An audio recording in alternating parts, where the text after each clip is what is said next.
오늘 특별 방송 오늘의 주인공 특별 초대석 조원진 우리 공화당 대표님 나오셨습니다. 안녕하세요. 대통령 후보라고 해주세요. 네, 우리 공화당 대통령 후보 조원진 대표님 나오셨습니다. 반갑습니다. 대표님. 제가 이런 방송에도 나오고 네, 여기 세상이 바뀌었네요. 좌우 합작 방송입니다. 예, 어쨌든 여기 좌파 소굴에 오신 우리 조원진 대표님, 환영합니다. 우리가 조국 수호팀하고 조국 네. 구속팀이잖아요. 네, 제가 여러분들에게 좀 말씀드리면 서초동에서 집회를 할 때 뭐죠? 그 다리 이름이 뭐더라?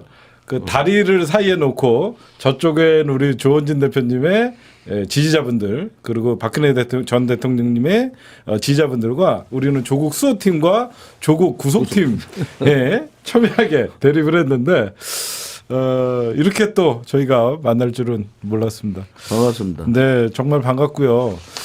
조원진 대표님 나오신다고 하니까 여기저기서 조원진 대표님의 과거 선배들, 후배들 제가 요거 하나만 좀 읽어드릴게요.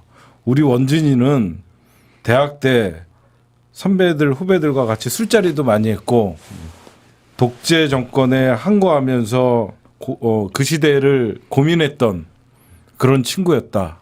그런 얘기도 있더라고요. 깜짝 놀랐어요. 대표님도 그런 이력이 있었나요? 옛날에 한때? 뭐 외대 사람들은 다 알죠. 네. 한 페이지 그 젊은 시절에는 네. 아무튼 정의롭잖아요. 그렇죠. 또 시대의 네. 변화를 요구하고 네. 뭐 그런 상황이죠. 네. 그래서 그 후배들이나 선배들이 저를 잘 알죠. 저 사람은 굉장히 자기 소신이 강하다. 그러고 리더십이 있었다는 얘기들이 많더라고요. 그때 전국 조직을 제가 했는데 네. 그 예비역 청년 학생협의회라고 네. 만들었죠 제가. 아, 그때부터 뭐 이렇게 만들어갖고 리더십이 좀 있으셨네요. 예. 어쨌든 대표님 여기 채팅창이 너무 빨리 지금 올라가고 있는데 많은 분들이 보수의 품격. 근데 저는 딴 건 없습니다. 우리 조원진 대표님 하면 기억나는 게 처음에는 무슨 저런 정당을 만들어갖고 왜 이렇게 광화문에서 세상 시끄럽게 만드나 그런 생각을 했는데 나중에는 보니까 벌써 그 정당이 얼마나 되셨죠? 제3정당이죠. 우리가 45만. 네. 그다음에 당비를 내는 책임당원이 6만. 와. 그러니까 이제 더불어민주당, 국민의힘 다음에 우리가 제일 크죠. 아, 장비내는 6만. 진성당원이라고 예, 옛날에는 했는데 그 6만 명. 우리는 책임당원이라고 하는데 네네. 정의당에 이제 지금 통계 나온 게 작년 봄 네네. 통계인데 예. 정의당이 6배, 예. 국민의당에 20배. 네. 그런데 토론 안 붙여주잖아요. 네. 여론조사에도 안 넣고. 네. 뭐 좌파는 좌파대로 네. 내가 믿겠지. 그렇죠. 근데 오른쪽 우파 조중동도 네. 조원진이 크는 거 싫어하지. 그렇죠. 왜 윤석열을 확실하게 잡을 사람이 내다. 네. 뭐 토론을 하든 뭐 유세를 하든. 네. 그래서 우리가 야권 통합, 네. 야권 단일 후보를 하지 않으면은 네.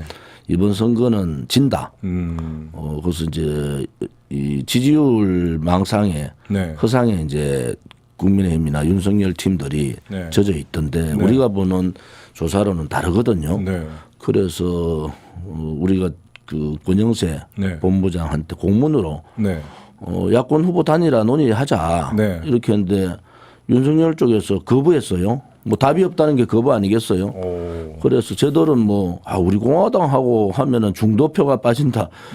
중도표가 빠지는 너무 극우 쪽에 있다라고 하면서 우리가 극우가 아니고 네. 그쪽에서 생각할 때는 우리는 아무튼 그 자유파 보수 정당으로 보면 딱 중간에 있어요. 75%. 네. 네. 쟤들이 자꾸 좌로 갔지. 뭐 때만 되면은 선거철만 되면은 뭐 보수를 버리고 네. 중도 잡으러 간다고 좌로 자꾸 가더라고. 그러다 보니까 지금은 국민의힘이 보수 정당이 아니고 좌파 중도 정당 비슷하게 됐어요. 그럼 더불어민주당은 좌파 중도보다 약간 왼쪽이야. 아니 오히려 오른쪽으로 가고 선거 때 되면. 그리고 둘이가 이제 비슷해졌다고. 그러니까 이제 정의당이 왼쪽에 네. 중간에 있다 그러면 우리 공화당이 오른쪽에 중간에 있는데 우리 공화당이 전체 당원수로 3이라는 걸 잘 모르더라고요. 네. 그리고 우리가 지금 창당한 지가 4년 5년째 더 가잖아요. 네. 2017년 8월 30일 날 창당했으니까 5년째 더 가는데 뭐 저도 창당 대표인데 월급을 한 푼도 안 받아요. 5년 동안. 그러니까 자원봉사 우리 공화당 전체 당원들이 자원봉사 체제가 돼가 있어서 네네. 당원분들이 저렇게 고생하는데 또 이번에 그것도 길거리에서 지금 태극기 지금도 집회가 몇 차죠? 내일이 224차. 국민의힘이 그때 황교안 그 대표 때 네네. 그 광화문에 한 번 집회인가 2번 했잖아요. 예예. 그 얼마 들었나 그랬더니 2억 5천 들었대. 예. 원래 그 정도 나와요. 우리 예. 얼마 들었냐 그랬더니 600만 원 들었다. 600만 원. 예예. 그건 이제 차이가 있는 거죠. 우리는 다 자발적이고 경남에서부터 제주도에서 다 자기 돈으로 차비 내고 네. 그래 올라오는 분들이라서 네. 다르죠. 그러니까 좌파 왼쪽은 뭐 운동 계열도 있지만은 네, 네. 운동권 계열도 있지만은 이념적으로 정당들이 여러 가지 생길 수밖에 없고. 예, 예. 근데 오른쪽은 민초 정당이라고는 네. 우리 공화당이 처음으로 생긴 거예요. 네, 네. 스스로 모여가지고 예, 예. 우리 공화당이 이제 자생 예. 처음으로 이제 만들어주고 예. 자립까지는 했어요. 예, 예. 45만 당원이. 벌써 4년이 넘었으니까 어느 정도 이제는 한 기틀이 잡혔겠네요. 달에 우리가 지금 월급 주는 직원만 네. 한 20명이 넘어요. 그러다가 웬만한 중소기업이네요. 영등포에서 3, 4, 5층을 쓰잖아요.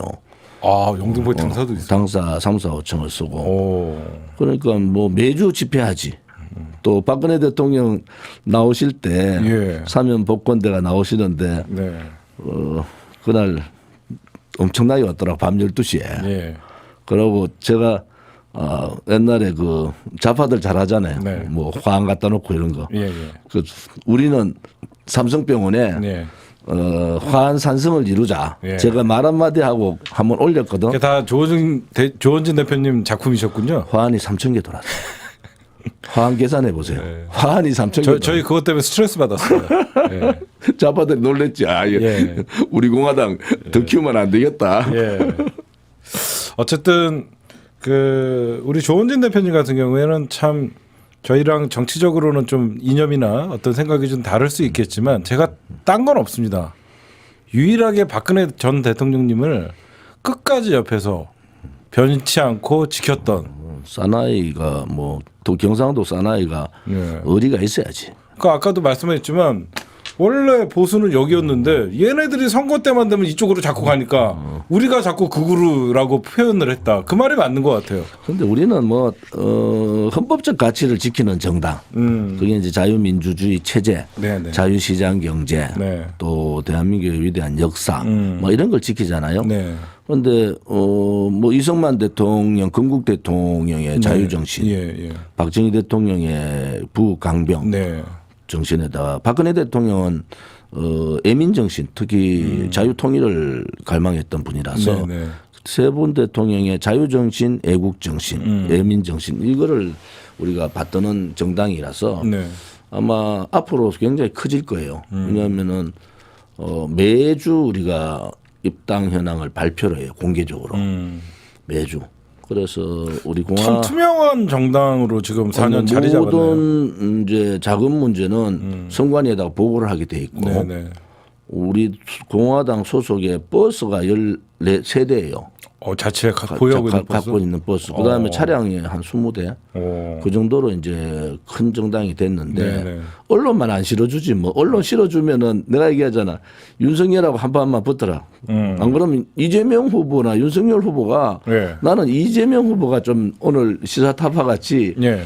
조 선배 한 붙읍시다. 네. 그러면 뭐 내가 그 행안위 간사하고 이럴 때 네네. 경기도 그 국정감사도 국감. 했잖아요. 네. 그래서 원고 없이 예. 미국 대통령 선거 하듯이 둘이서 가지고 스탠딩. 스탠딩 둘이서 한 3시간만 네. 할 얘기 다 해보자. 요즘 뭐 방송에서 안 실어주면 유튜브를 부르면 되잖아요. 네네네. 시사 타파도 오고 뭐 네네. 우리 공화당 TV도 오고 해서 예. 한 붙으면은 예. 괜찮은 그림이 난 솔직하게 국민들한테 네. 대한민국 현 상황 또 앞으로 대한민국이 가야 될 길 또 우리가 가져가야 될 가치 네. 뭐 이런 부분에 대해서 좀 얘기를 해야 되잖아요. 이게 이제 공개 토론을 4명이서 하면은 발언할 수 있는 게 5분 10분 이래 발언하니까 그렇죠. 다 할 수 없으니까 네네. 이재명이 누군가 혹은 윤석열이 누군가 그리고 조은진은 누군가 조은진하고 맞짱 토론을 하며 보면은 세상 사람들 국민들 시원할 거예요. 뭐 예를 들어서 부동산 문제나 청년 일자리 문제 이런 부분을 어떻게 해법을 풀어갈 거냐 하는 부분을 네네. 뭐 이재명 후보가 뭐 정책에 대해서 네. 많이 한다니까 그러면 오른쪽에 네. 정책적으로 아는 사람들하고 한번 얘기를 해보자. 네. 그것도 역발상이지만은 국민들로 봐서는 대단히 자기 자신을 보여줄 필요가 있다.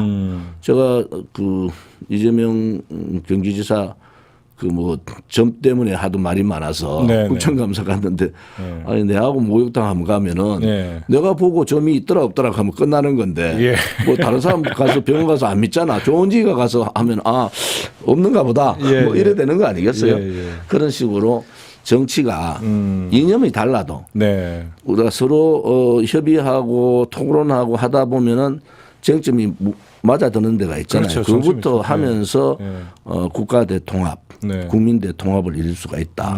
뭐 그런 입장을 보면은 오늘 제가 시사타파 나온 것도 네. 하나의 그런 여러 가지 반대쪽에 있는 사람들의 생각들이 뭔가를 네. 서로 알아볼 필요가 있는 거 이러다가 아니냐. 저희 그 개국본이랑 우리 공화당이랑 통합하는 거 아닙니까?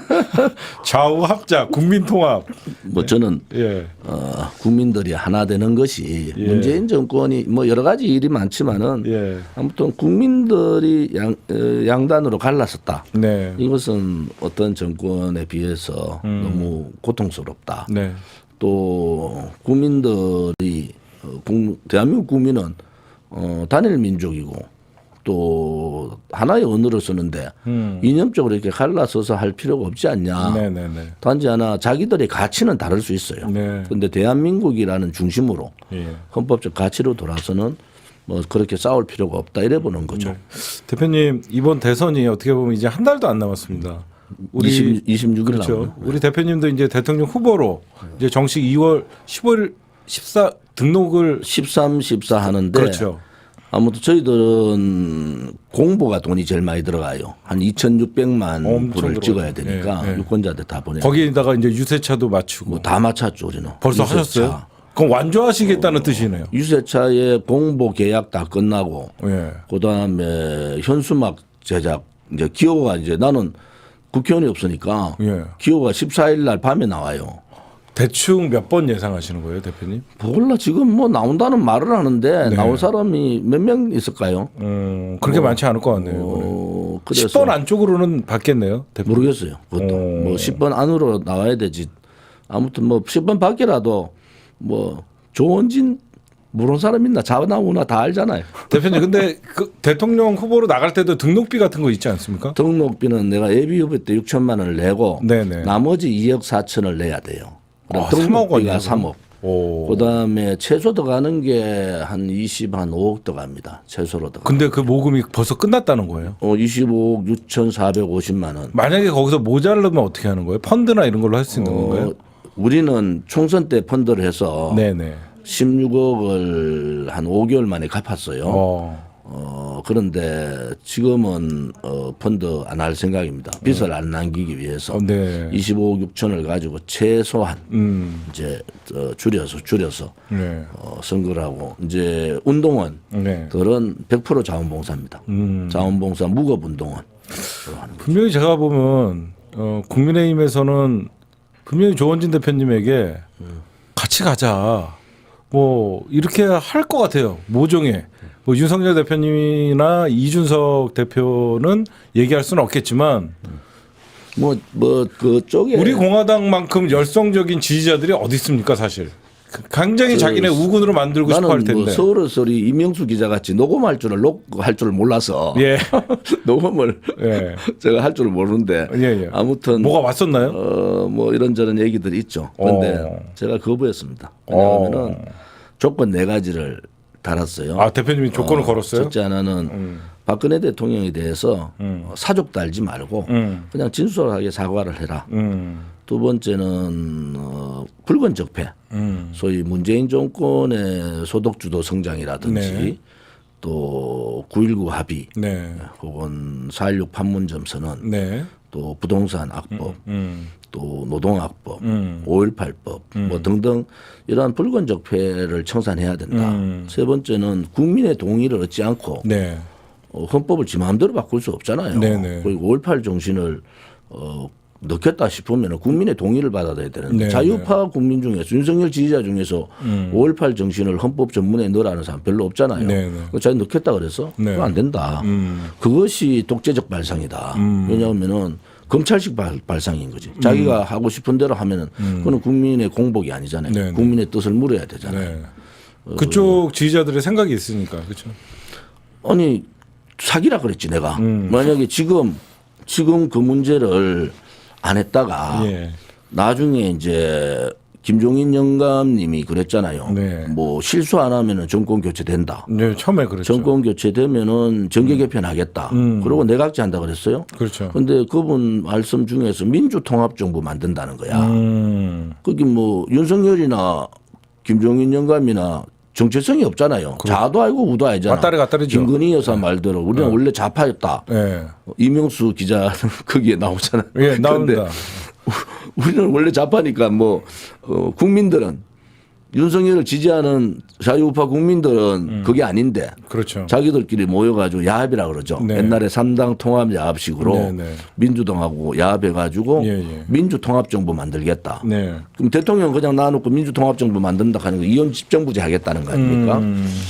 그것은 야합이고 국민을 속이는 거다. 네. 사기라는 거지. 네, 네. 표는 자유우파 국민들한테 없고. 물어보지 않고 권력은 지네끼리 나눠 먹고. 개헌해가지고 저끼리 민주당하고 권력 나눠 먹고 그래 되면은 네. 적폐청산도 안 되고 예. 박근혜 대통령에 대한 명예회복도 힘들고 네.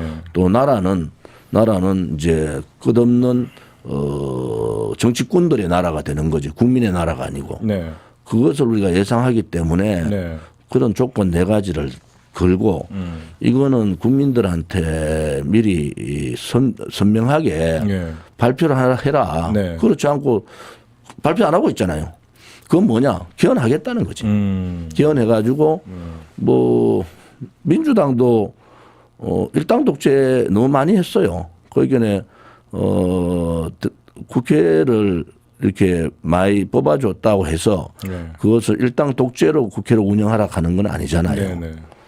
그래서 그런 부분에 있어서는 자유파의 표를 받으려면은 명확하게 이 네 가지 정도는 얘기를 하는 게 맞다. 근데 안 하거든. 그러면은 저는 못 받을 조건을 건 건 아닐까요? 대통령 선거 끝나면은 네. 아무튼 정권 교체가 힘들다고 보는데 네. 만약에 한다 하더라도 6개월 안에 네. 6개월 안에 개헌해가지고 이혼 집정부제 예. 민주당하고 야합한다. 그것이 명확한데 네. 그때는 그럼 누가 저항하느냐는 거야. 네. 거기를 보면은 대한민국이 망국의 길로 가는 건데 네. 뭐 국민들이 그렇잖아요. 뭐 여야가 싸우지 마라 하는 거지. 서로 손잡고 뭐 자민당식으로 네. 손잡아가지고 이혼 집정부제 해가지고 권력자들끼리 나눠 먹는다. 그 있을 수 없는 일이잖아요. 예, 예. 그래 되면은 이제 세대 교체가 영원히 안 돼요. 이거는 이제 정치가 반대로 가는 거잖아요. 개혁적인 정치, 혁신적인 정치가 아니라 마르고 닳도록 80살까지 뭐 네. 어떤 사람은 90살까지 국회의원 해 먹으려고 할 거야. 네. 자기 아들 주고. 예. 뭐 그런 거 막아야 된다. 그래서 저는 뭐 저도 이제 63시거든요. 벌써 그래. 그래서 63년생이시네요. 59년생이지. 만 63살. 그래서 우리 같은 사람도 이제 나이로 보면은 예. 뭐 이러한 이제 망국의 상황이 안 됐으면은 네. 뭐 정기 은퇴를 해야 될 상황이죠. 그런데 세대 교체는요. 네. 국민들이 바람이잖아요. 네, 네. 지금 국회의원들 뭐 마르고 닳도록 하겠다 하는 사람들 네. 이제 내려놔야 된다. 네. 그래서 국회 의석도 한 100석 정도 줄이면 됩니다. 그래서 비례대표 한 50석하고 네. 나머지 지역구 한 150석 네, 예. 이렇게 하면은 인구도 줄어들고 있으니까요. 인구가 문제가 아니고 지금 인구 비율로 자꾸 하니까 수도권만 국회의원이 늘어나잖아요. 아, 집중화돼 있으니까. 그거는 이제 우리 공화당의 큰 공약 중에 하나가 국토균형 발전인데 그렇죠. 서울은 사람이 많아서 망하게 생겼잖아요. 부동산 문제, 뭐 맞습니다. 전월세 문제, 환경 문제, 교육 문제 모든 것이 수도권에 집중된 나라. 네. 전 세계 대한민국이 제일 심하거든요. 네. 그리고 지방의 사람은 사람인데 사람이 잘 살 수 있도록 해줘야 되는데 그렇죠. 이게 수도권 중심주의 예. 특히 이재명 지사 경기지사였잖아요. 예. 윤석열 수도권에만 살잖아요. 예. 그러면 수도권 중심주의에 빠져 있다. 예. 그래서 이제 저는 혁명적으로 그 지방과 상생할 수 있는 가치 철학을 좀 가져가자. 지방 경제들 독립을 시켜주려면은 예. 연간 한 국세 지방세 비율이 지금 7대 3인데 6대 4 정도만 해주면은 지방이 숨통이 트거든요. 그게 45조에서 50조 더 갑니다. 그게 어려운 문제가 아니에요. 그러니까 지방 경제 독립을 시켜주고 뭐 예를 들어서 대구에서 태어나든 광주에서 태어나는 게 죄입니까? 네. 대구에서 태어나든 광주에서 태어나도 네. 거기서 태어나서 학교 다니고 졸업하고 직장 가지고 결혼하고 죽을 때까지 거기에 살 수 있도록 해주는 게 이 좁은 땅에 네. 그걸 왜 못하냐는 거야. 그래서 저는 노무현 대통령의 그 지방에 대한 분권, 네. 독립, 예. 자치 네. 그리고 이제 공공기관, 공기업 이전 이 부분은 굉장히 잘하신 거거든요. 네. 그런데 노무현 대통령이 그거를 하다가 중간에 못했어요. 네. 그런데 이제는 지도자가 지방에도 사람이 잘 살 수 있는 나라를 만들자. 예, 예. 그런 가치가 있어야 되잖아요. 예. 그런데 지방 분권, 지방 국민들이 얼마나 힘들다는 걸 잘 몰라요. 네네. 정치인들은 수도권에 매몰되니까. 네. 그래서 내가 대통령이 된다면은 국민들을 설득해야 됩니다. 네네. 이제 수도권은 사람이 많아서 망하는 나라가 되니까 서울대학교도 지방 이전하자. 그래서 지방을 살릴 수 있는 부분에 네. 5년 동안만 개혁적으로 예. 가면은 예. 저는 지방도 잘 살 수 있다. 네. 라는 예. 직접적인 투자들을 많이 넣어주면 되거든요. 경제적인 독립시키고. 그것을 제가 굉장히 큰 공약으로 지금 가고 있죠. 대표님 얘기 자꾸 듣다 보니까요 빠져들어서 저도 잘못하다가 내년에는 태극기 들 것 같아요. 투표장 가서 좋은 찍으면 됩니다. 예. 아무도 모르잖아. 근데 대표님 그러면 이미 자동차나 이런 그 선거 유세차 이런 다 다 계약을 끝냈죠. 했다 그러면 완주는 완주하죠. 당 지지자들이 우리 공화당은 내가 완주 안 하면은 닌자 대표가만 누락하고 쫓아보낼 걸. 그럼 완주는 지금 그러면 지금 분명히 여태까지 제가 조은진 의원님에게 말씀드리고 싶었던 게 그동안 4년 6개월 버티시면서 5년 가까이 되죠. 거의 5년 가까이 국민의힘에서 선거철마다 합당하자는 제의도 들어왔을 테고 때로는 원래 우리 의원님이 국회의원 출신이잖아요. 삼선했지. 3선 중진급인데 사실상 국회의원 한 자리 보장받고 들어오실 수도 있었을 거예요. 그거는 아니 그런 삶의 길이 아니지. 그러니까 분명히 저쪽에서도 어떤 제의가 왔을 테고 그럼에도 불구하고 어떻게 보면 신생 정당 어떻게 될지도 모르는 대한애국당으로 시작하셨죠. 대한애국당. 애국당으로 시작해갖고 우리 공화당으로 지금 변경을 하면서까지 4년 6개월을 버티시고 오셨는데 지금 현재 국민의 이번 대선이 참 의미가 있고 중요한 대선이 그죠. 여야 할 것 없이요. 우리 조은진 대표님에게 이번 대선은 어떤 의미가 있고 그다음에 현재 국민의힘을 보면 밖에서 보면 그래도 어떻게 보면 옛날 친정이잖아요. 이준석 대표의 어떤 젊은 대표가 들어왔는데 그 어떤 얼마 전에 막 가출하고 어떤 이런 이준석은 행위를 보면 제가 보면 조원진 대표님 있었으면 혼났을 것 같은데 그럼에도 중진들이 가만히 있고 이런 모습을 보면 어떠세요? 밖에서 보시면. 용기가 없지. 왜냐하면은 용기가 없다는 게 무슨 말이에요? 제1야당이잖아요. 그렇죠. 그러면 문재인 정권이 그동안에 네. 악법, 악행, 악섭 우리가 볼 때 네. 뭐 좌파들이 볼 때는 다르지만 그렇죠. 네. 그런 걸 할 때는 저항을 해야 되잖아요. 네, 네. 투쟁. 일명. 소득주도 성장, 뭐 신케인즈 이론, 네, 네. 유시민 씨 뭐 신케인즈 이론이 뭐 대한민국이 제일 좋다고 하다가 박살났잖아요. 네, 네. 사라져 버렸잖아. 네. 그런데 안 맞는 옷을 들고 돌아왔잖아요. 네. 그럼 저항을 해야지. 예. 또 윤석열 후보가 이번에 노동이사제 하겠다. 네. 국회의원들이 노동이사제 하면 안 된다는 건 재선 이상 다 알아요. 우리가 노동이사제 하면 안 된다고 엄청나게 투쟁을 했거든. 네, 네. 그것은 이제 노조가 예. 특히 민주노총 같은 데가 기업의 정보, 그렇죠. 인사, 예. 투자 이런 거를 다 알게 되잖아요. 뭐 이상한 사람도 가면서. 그래서 그런 부분을 윤석열이가 툭 던져가지고 통과시켰잖아요. 네네. 근데 그런 걸 저항 못 하는 거야. 네. 또 촛불 그 당시에 하루에 뭐 한 사람이 1,000명씩 막 문자 들어오고 이랬다고. 예, 예. 그거 벌벌벌 떨더라고. 예, 예. 그 나는 내가 나올 때 한 10명은 나올 줄 알았어. 아, 그런데 대표님 이게 따라서 이 사람들이 뭐 내려놓을 게 너무 많은가 봐. 내가 전화하면은 뭐 아이고 뭐 저 선배님 저는 뭐 용기가 없어서 선배님을 존경합니다만은 그랬어 내가. 그럼 국회의원을 하지 마라. 국회의원까지 하면서 뭘 쳐다보고 무슨 영화를 누리겠다고 좌파들한테 굴종하고 용기 없이 비굴하게 도망다니고 예.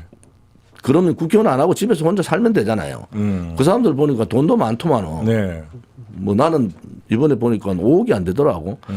그런데 신고하려고 봤더니 우리 후원금이 한 16억이 12월 말에 돌아 있었거든. 당 재산. 예. 아니 제 후보 후원금이. 아, 그게 후보 내 이름으로 후원금. 돼 있으니까 아. 그게 재산에 들어가더라고. 그러니까 통장 잔고에 금융 자산으로 잡히니까. 그러니까 신고하는데 20억이 나가. 내가 깜짝 놀랐어. 야 이거 20억이 뭐냐 했더니 아 그거 후원금 16억 포함해서 예, 그렇구나. 예, 예. 나는 그러면 4억밖에 없네. 그 정도로 뭐 돈이 없는데 네. 하나는 정치하는 사람들은 신뢰가 있어야 되잖아요. 네. 한 번 배신한 놈은 또 배신한다고. 예.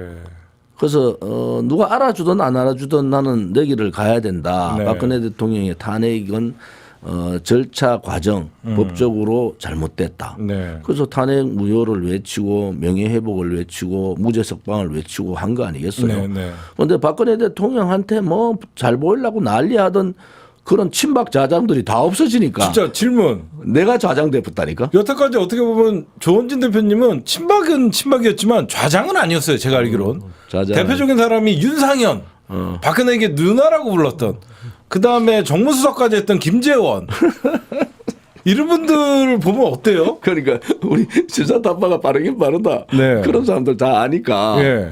그 내가 뭐 개인적으로 평가하긴 그런데 네. 아무튼 옳지 않습니다. 예. 그래도 박근혜 대통령 때 녹을 먹었다든지 장차관을 모셨던, 하든 또 청와대에 수석을 했던 혹은 국회의원이 누가 보더라도 저 사람은 박근혜 쪽에서 굉장히 그 힘을 쓰던 사람이다. 이런 사람들이 나와야지. 예. 그렇지 않고 다 도망가고 저 혼자 있으니까 저거 제가 지금 친박에 대장도 하고 좌장도 하고 다 하는 거야.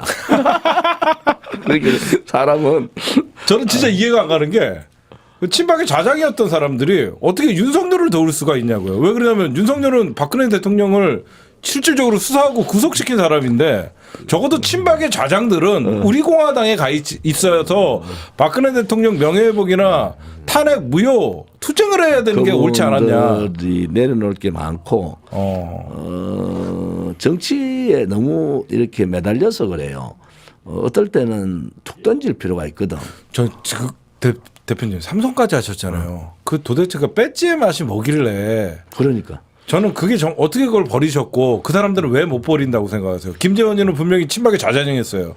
근데 국회의원 자리 하나 얻으려고 윤석열 쪽에 갔다가 이번에 공천 신청했다가 까였거든요. 망신당했지. 진짜 개망신이거든요. 그래갖고 이번에 설에 음복만 했다고 제가 방송에서 봤는데 왜 못 넣는 거라고 생각하세요? 의원님은 어떻게 놓으셨고 배지를? 저는 박근혜 대통령의 탄핵이 네. 불이라고 본 거예요. 권력 찬탈이다. 뭐 듣기 좀 그렇지만은 촛불은 아니 편하게 말씀하셔도 괜찮아요. 혁명이 아니라 네. 촛불은 쿠데타다. 네. 아무튼 뭐 국민들이 여러 가지 언론 방송에 네. 속은 점도 많다. 네. 뭐 이런 입장인데 네. 아무튼 거기에 같이 동조를 했던 사람들이 네. 네. 자기 생각을 너무 많이 한 거야. 그러면은 그냥 필부로 살면 돼요. 국회의원 안 하면 되잖아요. 그렇죠. 그런 책임감이 있는 사람들이 좀 필요하다. 근데 그렇지 못하잖아요. 네. 그러니까 사람들이 그 사람들 보고 존경의 마음이 생기겠습니까? 예. 저기 뭐 어제까지만 해도 박근혜 대통령한테 눈이 간닥하고 뭐 하다가 갑자기 뭐 박근혜 대통령 얘기를 뭐 이제 탄핵의 강을 건너자고 제일 앞장서고 말이야. 윤상현. 네. 그리고 뭐 윤석열이 지지를 하는데 다 들어가 있어. 그러니까 예.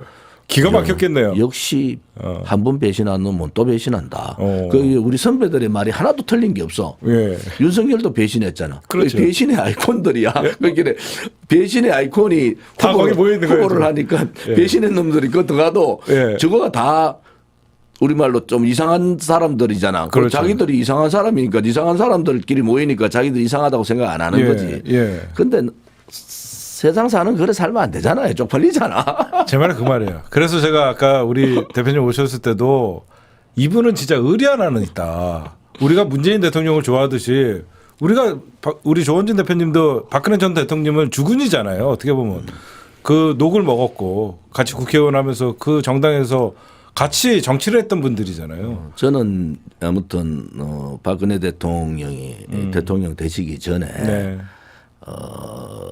이제 마지막 10월 26일 이 박정희 대통령 네. 그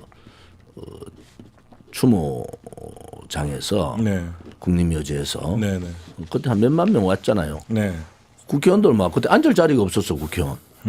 그래가지고 탄핵 정국 딱 들어가니까 그 8월 15일 유경수 여사님 추모제나 박정희 대통령 각하의 그 추모제에 국회의원을 찾아볼 수가 없더라고. 내 혼자 딱 앉아 있더라고. 그래서 아, 내가 탄핵 전에는 물밀듯이 자리가 그러니까. 없었는데 그래서 내가 탄핵하고 나니까 10월 26일 날 다 이제 한 몇만 명 인사를 다 하고 제가 항상 그 추모식에는 대통령 옆에 항상 씁니다. 왜냐하면 네네. 대구 경북에서 많이 올라오시고 그렇죠. 또 제가 옆에서 안내를 하고 이랬는데 다 내려오면서 이제 가시고 내려오면서 제가 그랬어요. 대통령 되시는데 대통령 되시면은 이 날짜를 못 지키실 겁니다. 네. 나오실 때까지 제가 아무튼 그까지 대신.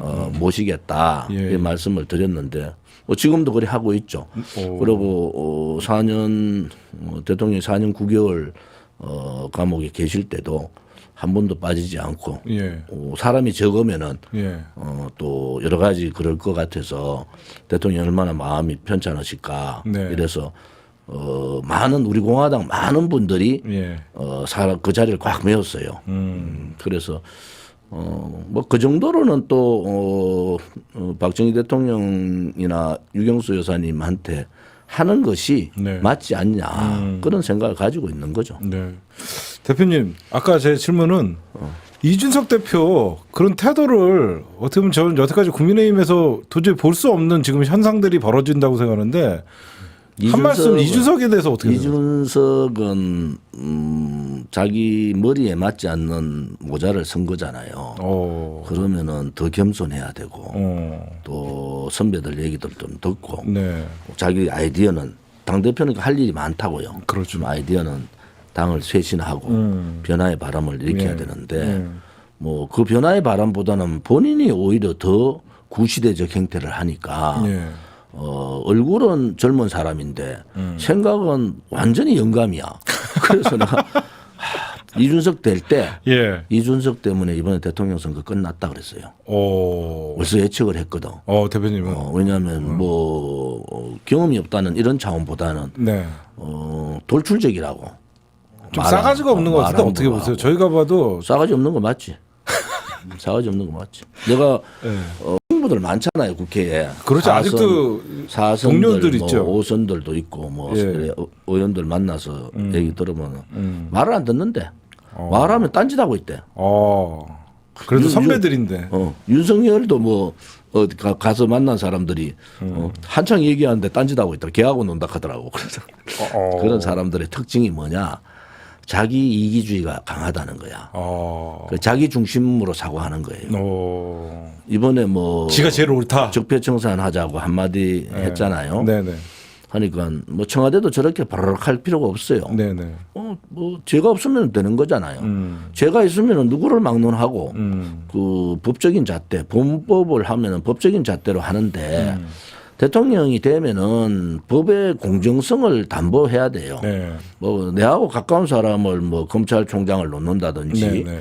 중수부장을 놓는다든지 이건 서울검사장을 놓는다. 그건 안 된다. 네, 네. 그러니까 적폐청산을 하더라도 공정성이 담보돼야 되잖아요. 네, 네. 박근혜 대통령 때 윤석열이 보수 개멸을 해버린 거 아닙니까? 네, 네. 우리 표현으로 하면 윤석열이 망나니 칼춤을 친 거예요. 그렇죠. 그러고 뭐 김의겸이 만나서 뭐 이런저런 얘기하고 또 삼성의 이재용 회장 구속될 때 삼성 그 구속팀들하고 뭐 박수치고 난리 났다는 거 아닙니까? 그런 사람이 지금 보수의 후보가 돼가 있어. 기가 막히죠 지금. 네. 그래서 내가 그 얘기했어요. 이재명은 제가 상식으로 봐서 이재명은 아웃이라. 까도 끝이 없어요. 예. 뭐 언제까지 사과할 거냐. 네, 네. 그래서 더불어민주당이나 국민의힘 후보 잘못 뽑았다. 옛날에 대통령 선거 때는 이랬잖아요. 사람이 살다 보면은 삶을 살다 보면 잘못 없는 게 어딨냐. 네, 네. 그러니까 최선은 아니라도 차선은 뽑자. 네. 뭐 이거 아니겠어요? 예. 이놈의 양당이 말이죠. 최악의 후보를 뽑아놓고 예. 거기로 모으는 거야 지금. 윤석열 안 찍어주면 새빨간 이재명 되니까 나라 망한다. 또 뭐 이재명 안 찍어주면 도리도리 저거 뭐 국가 운영이 되겠나. 도리도리. 이래서 도리도리 윤석열. 그래서 예. 야, 이 뭐 양당이 해도 너무한다. 예. 국민은 엄청나게 다양해지고 국민의 예. 수준이 높은데 그럼 우리 공화당에 조원진 대표님밖에 없네요. 지금. 나를 찍으면 되지. 왜냐하면은 예. 국민들이요. 지금 밑바닥 정서 제가 한 7개월 전부터 79군데의 전통시장을 다녔어요. 네, 예. 자갈치 시장도 가고 광장 시장도 가고 전국을 다 다녔는데 네. 밑바닥 정서는 굉장히 다릅니다. 이 정치꾼들 특히 이제 코로나 뭐 대응 네. 또 하나는 소득주도 성장의 대표적인 최저임금의 급속한 상승 그다음에 52시간 근로제 막 이런 부분들이 굉장히 서민들을 쪼아요. 네. 그런데 이 자영업자라는 게 다 중산층이라고요. 네. 그럼 우리나라의 중산층의 단지 모양이 돼야지 건전한 나라가 되잖아요. 그렇죠. 그런데 이게 중산층이 지금 붕괴가 이제 되고 있죠. 붕괴되고 있다. 그러면 중산층이 붕괴되면은 가정이 무너져요. 왜냐하면은 자영업자들이 자기 돈만 가지고 하는 사람이 없잖아요. 은행 대출 은행권 대출 받잖아요. 끼고. 그러면 문을 닫고 싶어도 은행에서 바로 차압 들어온다고요. 그 문을 닫으면 바로 상환하라고 환수, 하니까. 상환하라고 하는데 예, 예. 상환 못하면 바로 차압 들어오죠. 그렇죠. 그러면 가정 파괴된다고. 그럼 중산층이 사회 파괴까지 가는 거예요. 그렇죠. 중산층이 무너지면. 그래서 어느 나라든지 중산층을 튼튼히 해야 되는데 네, 네. 문재인 정권이 가장 잘못한 것이 중산층이 붕괴가 오는 거예요. 그래서 우리가 7개월 전에 K방역을 자랑할 게 아니고 네. 아무튼 위드 코로나로 가자. 위드 코로나로. 위드 코로나를 가야 위드 코로나로 먼저 가자고 7개월에. 그 문화일보에 양면에 대대적인 광고를 냈어요. 네, 위드 네. 코로나 가지 않으면은 예. 지금 방송 언론에 나오지 않지만은 자영업자들 가족 집단 자살이 되게 많습니다. 그런 상황에서는 네. 국가가 어느 것이 가야 될 길인가 판단을 빨리 해줘야 돼요. 지금도 뭐 인원 제한하고 다른 나라에서는 지금 오미크론 때문에 다 풀자. 그리고 마스크도 벗고 하자. 왜냐하면 이게 우세종이 그 말은 정말 저도 우세종이 되면서 이제는 치사율이 낮아지고. 내성이 되고 지금 이제 2차까지 맞은 분들이 80%가 넘었잖아요. 네. 그러면은 치사율도 낮고 이제는 독감식으로 그렇죠. 갈 수밖에 없는데 더 쪼고 있다고요? 네. 이거는 대단히 잘못됐다. 오늘도 자영업자분들 제가 시장을 많이 다녀보면 다 그 얘기예요. 예, 예. 너무 힘들다. 네. 그래서 한 사람 쓰던 사람도 못 쓰는 상태가 예, 됐다. 예, 예. 그래서 우리가 7개월 전에 사실은 위드 코로나를 했어야 돼요. 그러고 국민들을 쓸 때 우리나라 국민들은요. 혼자 산에 가는데도 마스크 끼고 가더라고. 혼자 그 정도로 국가 정책에 잘 따르잖아요. 그렇죠. 혼자 그 공기 좋은 데 가는데도 그 마스크 끼고 와. 그래서 내가 야 이렇게 착한 국민이 어딨나. 예. 그러면은 마스크는 우리가 필수적으로 끼더라도 사람 모이는 숫자라든지 시간이라든지 이런 건 다 통제를 푸는 게 맞다. 네. 이제 우리가 무슨 말 했는지 이제 알더라고. 대표님 여기 채팅창을 좀 보다 보니까요. 대표님 인기가 갑자기 올라가시는 것 같아요. 듣다 보니까 우리가 너무 잘못 생각하고 조은진 대표님 대화가 되시는 분이다라는 글들이 많은데 착한 사람이지. 대표님 제가 궁금한 게 있어요.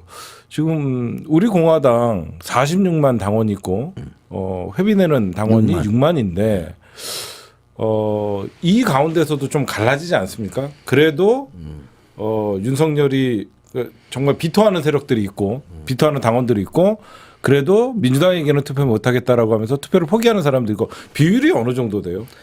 무조건 우리 공화당은 아니 제 말은 무조건 다 100% 나는 그 46만에서 조원진 찍겠다.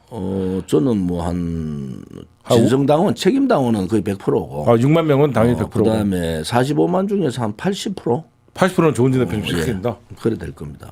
야, 그럼 어마어마한 대선에 거의 캐스팅 모드 보트 그래 될 역할인데. 거예요. 지금 한 100만 하면은 3.5% 되잖아요. 예. 뭐 그거는 넘을 겁니다. 그래서 우리 공화당 중심의 정권 교체라는 표현을 쓰잖아요. 그래서 제 여의도 연구원 쪽에서 들리는 얘기는 예. 의외로 언론에 나오는 지지율하고는 다르다. 뭐 이런 얘기들이 저희들한테 들어오더라고요. 그래서 지역 다녀보면 알아요. 제가 전국을 79군데 시장을 갔으면은 그렇죠. 민심은 대강 듣고 있잖아요. 그래서 우리가 광주 전남북 해도 한 1,000명의 당원이 있어요. 그다음에 특히 이제 대도시 중심으로 많은데 예. 우리 공화당은 최선을 지금까지 다 했고 헌법적 가치를 한 길만 갔어요. 헌법적 가치를 지키려고 노력을 했죠. 제가 여당일 때는 사실은 야당에 있는 사람들하고 대화를 제일 많이 한 사람이에요. 그래서 저하고 대표님 원내대표도 한 번 하시지 않았나요? 원내 수석했죠. 원내 수석하셨어요. 제가 그만두고 던질 때 당 서열 제가 3위예요. 당 대표, 원내 대표, 그다음에 제가 수석 예. 최고위원. 예. 그러고 제가 재선할 때 전국에서 3등을 했어요. 광역 대도시에서는 제가 득표율을 1등했습니다. 네. 지역구가 어디셨죠? 대구, 달서병. 거의 지금은 누구예요? 지금은 김용판. 김용판이에요? 그래서 아무튼 심하겠네. 그때 1등을 누가 했나 하면 이철우, 2등이 이낙연, 3등이 전대. 그 다음에 20대 때도 65% 가까이 돼요. 지지율을, 득표율을. 그래서 그걸 제가 던지고 나온 것은 그러니까 거기는 진짜 누군가는 그는 깃발 저한테 도전자가 없었어요. 그냥 김용판 인사도 안 와요? 뭐 보질 못하니까. 진짜 인사도 안 와요? 그렇다고? 그러면 이제 저는 지역구 그냥 다 넘겨준 거 아니야, 완전. 뭐 본인이 저와는 당이 다르니까. 그래도 선배인데. 아무튼 지금 곤혹스러울 거야. 내가 워낙 막 일을 많이 해놔가지고 본인이 의정활동 하시기가 그 김용판 의원께서도 굉장히 곤혹스럽다 이래 봅니다. 네네. 그런데 그거를 던질 때는요. 자고 우면하면 안 됩니다. 그러니까 제가 아까 그게 참 대단하다고. 간다 그럴 때는 그냥 4선 욕심 나거든요. 웬만한 사람들. 웬만하면 4선 딱 다는 순간 당대표급이거든요. 이제 원내대표, 당대표도 보통 국회에 들어가면요. 네. 초선 때 보통 한 6, 70명 이렇게 들어오잖아요. 네네. 그중에서 한 20명 정도 앞으로 당을 이끌어갈 사람이다. 이렇게 나와요. 보통. 그럼 재선되면 한 10명. 3선 되면 한 5명 정도가 우리 당을 이끌어가 다음에 원내대표, 당대표 할 사람을 정해줘요. 저는 항상 탑이었어요. 모든 초선 때부터 모든 직책을 앞자리에서 했고 뭐 다른 사람이 하기 못한 그게 초선에서 최고. 근데 대표님 말씀 막아서 미안한데 너무 미웠어요. 초선 때부터. 전투력이 너무 세갖고 그러니까 우리 입장에서는 자 조윤지 저거 언제 죽여야 되나. 막 정청래 의원이 너무 미웠어요. 솔직히. 에피소드가 야당에서 그 당시에 민주당에서 너무 미웠어요. 조은지가 어디 상임위 가느냐. 그런 상임위 간사 가면은 조은지하고 붙을 사람이 없으니까 정청래는 다른 상임위 갔다가 내한테 온다니까. 내하고 싸우러. 그래서 싸우다가 친해졌지 뭐. 친해진 건 알고 있는데 참 어떻게 보면 참 힘든 세월 지냈고 많은 거를 내려놓으셨네요. 내려놓고 다 한 길만 거의 5년 동안 이렇게 오셨는데 지금 아까 말씀하신 것 중에 윤석열이 적폐청산한다는 거에 대해서 우리 대표님 이런 말씀을 하셨어요.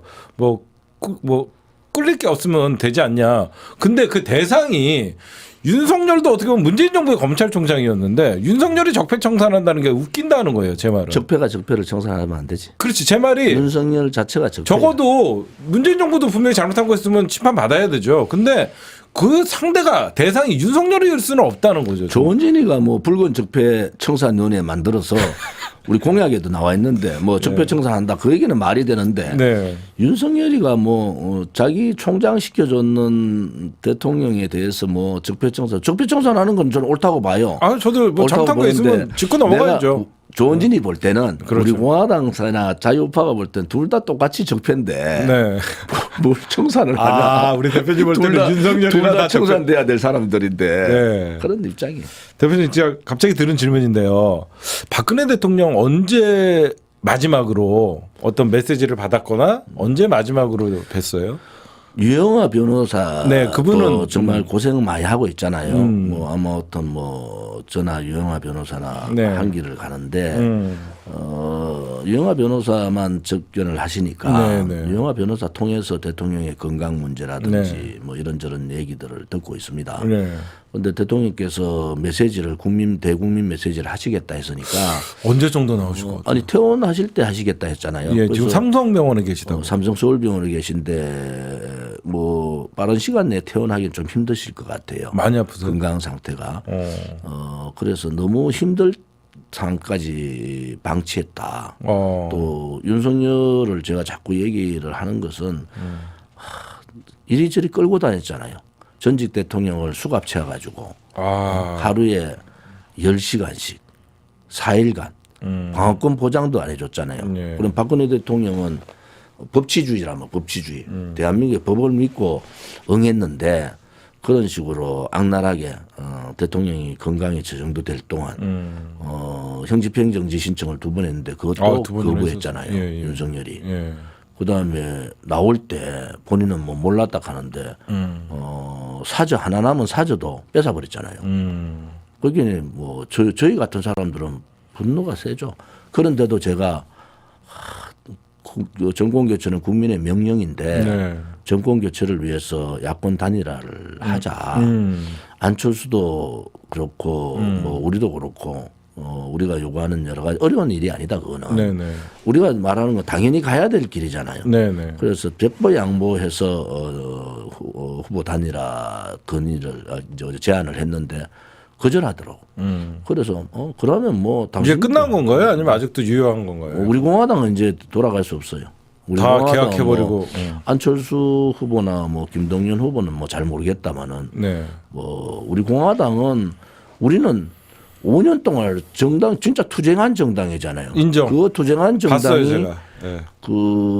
그런 몹쓸 짓을 한 사람을 용서하고 네.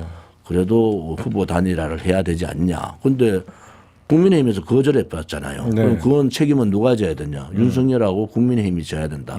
만약에 우리 공화당 때문에 정권 교체가 물 건너갔다. 그럼 우리 잘못이 아니잖아요.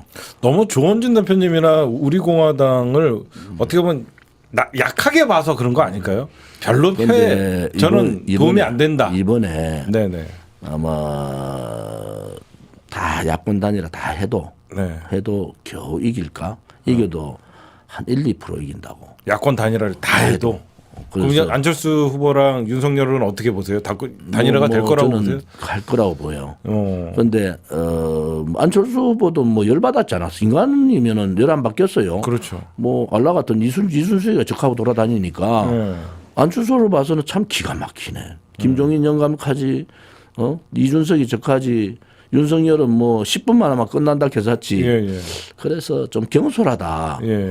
특히 보수 정당의 후보나 대표는 절차 과정이 대단히 중요하잖아요. 좌파들하고 좀 다르다고. 네네. 그 절차 과정을 너무 무시하고 이렇게 하는 것은 네. 안 된다. 네네. 그런데 지금 이제 호남이 어떤 여론조사가 뭐 25% 가까이 나오더라고. 네네. 그런데 호남에 있는 분들이 예. 전략적 선택을 지금 하고 있는 것 같아요. 투표 때까지는. 투표 때가. 그런데 이제 투표 가까이 한 이틀 정도 되면은 저는 호남이 직결할 거라고 생각합니다. 윤석열 지지가 확 빠져버린다. 또 우리 공화당을 봐서는 뭐 적폐청산 윤석열이 얘기한 거 잘했다고 봐요, 사실은. 그런데 전략적으로는 되게 잘못한 거야. 지금 후보 결집이 안 되는 상황에서 그렇죠. 이재명으로 네네. 좌파들이 갈라서 있잖아요. 민주당 지지자나 중도나.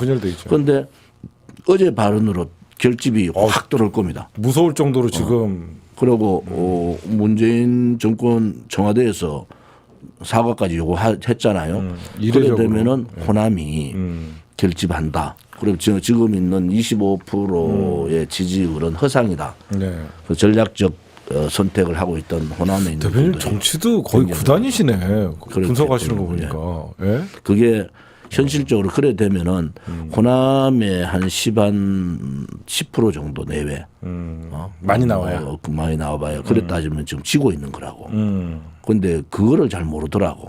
그럼 결국은 캐스팅 보트는 우리 공화당이 될 수밖에. 그 45만 당원의 어떤 적어도 3, 40만 표가 왔다 갔다 하는 거. 그러니까 우리 공화당은 제가 지금 예를 들어서 접는다. 그러면은 우리 공화당은 굉장히 민주정당이에요. 예. 우리가 이제 투명하게 모든 걸 투명하게 하잖아요. 네네네. 그리고 다 자원봉사라. 저도 자원봉사잖아요. 예. 5년간을 자원봉사하고 있잖아요. 그래서 그거는 뭐냐, 저 마음대로 할 수가 없어요. 이제 우리 공화당이 이념 정당화가 됐다고. 네네. 5년 투쟁하면서 예. 오른쪽에 이념 정당이 하나 생겼어요. 마지막 남은 민초 소위 우파의 이념 정당이 하나 생겼다고요. 예. 그런데 이제 지식인들이 비굴했죠. 사실은. 그리고 나는 한 가지 부러운 게 좌파의 지식인들은 아무튼 뭐 어떤 정권에서도 싸우더라고. 자기 소신을 내고. 근데 오른쪽의 지식인들은 너무 시류에 영합한다. 용기가 없다. 네. 저는 그래 봐요. 예. 그러면 지식이라는 것은 자기의 지식이지만은 이제 사회를 향해서 혹은 국가를 향해서 그것을 써야 되잖아요.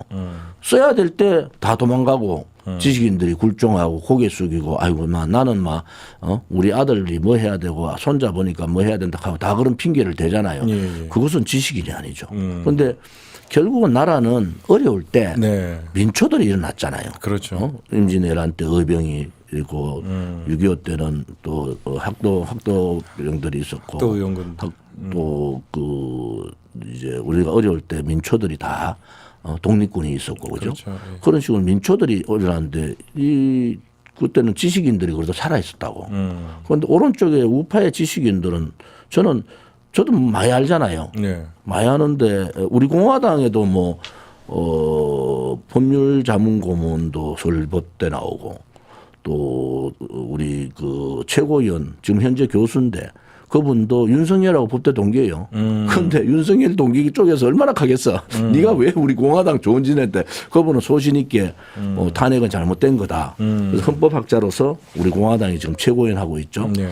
얼마 전에는 서울법대 40대 말 법대 출신 2분 또 한 분 변호사 이 3분의 변호사가 네. 우리 공화당에 들어오고 그러니까 굉장히 외연적으로 모르는 사이에 많은 인재들이 들어온단 말이에요. 굉장히 이제 체계적으로 좀 가고 있는 거네요. 그래서 우리는 아무튼 이번 대통령 선거를 통해서 우리 공화당이 갈 길을 좀 더 확실하게 국민들한테 전달하겠다. 네네. 그리고 우리는 정권 교체하고 동시에 네. 이제는 정말 그 부정부패 정치인들, 돈하고 관련된 정치인 이런 것 좀 안 했으면 좋겠어. 예. 또 왜 대통령 후보들은 이유 여하를 막느라고 군대를 안 가? 지금 야당이라는 것은 특히 보수 정당은 군을 가야 되잖아요. 네. 이준석도 그렇고. 예. 아니 그게 실질적으로 국민들을 분노하게 하는 거야. 이재명 후보도 안 갔잖아. 어떤 이유든지 간에. 그렇죠. 아무튼 국방의 의무는 남성들이 95% 거의 다 가잖아요. 그럼 저는 단기하사 만기제대 네. 했죠. 우리 아들 4년 6개월 하셨나요, 그럼? 아니 이제 우리 그때는 3년 조금 안 했죠. 단기하사. 단기하사. 단풍하사라 그러는 거예요. 네. 병장 달고 가는 하사. 예, 예. 우리 아들은 저 서울 위쪽에서 육군 일빵빵 102라 하지 유탄 발사. 네. 그 만기제대 했다고. 근데 우리 아들 얘기하면은 그때 추미애 엄마 찬스 할 때 계룡대에서 우리 아들이 꼭 필요한 인재다. 네. 왜냐하면 영어, 중국어, 한국말 네. 다 이렇게 독해하고 할 수 있는 그런 인재를 찾아서 6.25 때 전사자들 유품을 유해 계속 발굴할 때. 발굴하면은 네. 그런 책들이 많이 나와요.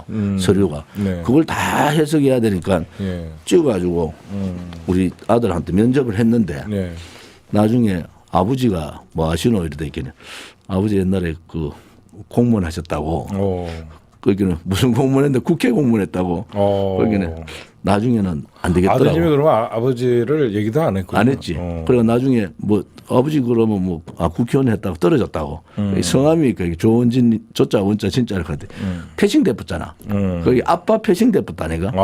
오히려 조원진 아들이라서 부담스럽다고. 좋은데 갈 수 있는데 아무튼 그 부대에서는 다 이제 계룡대 간다. 뭐 차출대가 간다 이래가지고 왔을 거 아닙니까? 전체 인사 카드를 보고 왔는데 조원진이라는 이름 석자 때문에 아들이 패싱 당했지. 그게 추미애 엄마 찬스 그 당시야. 거기는 조원진 아들은 좀 부담스러웠겠지. 그래서 못 갔는데 뭐 제대 잘했어요. 근데 지금 현재 나온 대통령 후보들 중에서 우리 조원진 대표님은 병역 필이다. 근데 뭐 윤석열 후보의 미필은 보니까 좀 이상하더라고요. 부동신대 야구 캐치볼도 잘하고 뭐 당구 500 친다는 소리가 있고. 그거는 뭐 더 이상 뭐 따지고.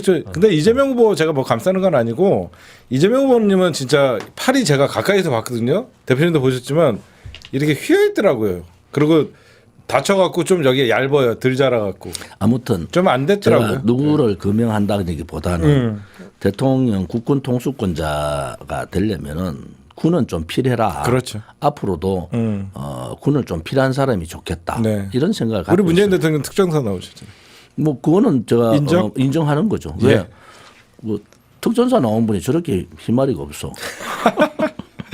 대표님, 그리고 요즘 한간에 우리 서울에서 우리 이명수 기자가 김건희 좀 진짜 이 녹취록 대표님 거의 다 들어보셨을 것 같아요. 아니 이명수 기자 내한테 가끔 전화 온다고. 그래 내가 친한 거 알고 있어요. 내가 뭐라고 했는지 알아요. 서울의 소리, 좌파. 네. 딱 이제 혹시 내가 실수할까봐. 그렇게 입력을 해놨어요? 서울의 소리 좌파. 딱 뜨면은 서울의 소리 좌파. 혹시나 말 또 녹음 나갈까봐. 넌 뭐 본인 사실 하더라고. 자기는 기자라서 100% 녹음하는 시스템이 돼 있다고. 그래서 내가 뭐 이재명 시큰 요가지. 그렇지. 계속 나한테 뭐 김건희 뭐 윤석열 얘기하는데 안 넘어가지 내가. 아니 근데 김건희 이번에는 좀 충격적인 얘기들도 많이 나왔어요. 우리 대표님이 보실 때는 이 대선이 진짜 저희가 개인적으로 볼 때는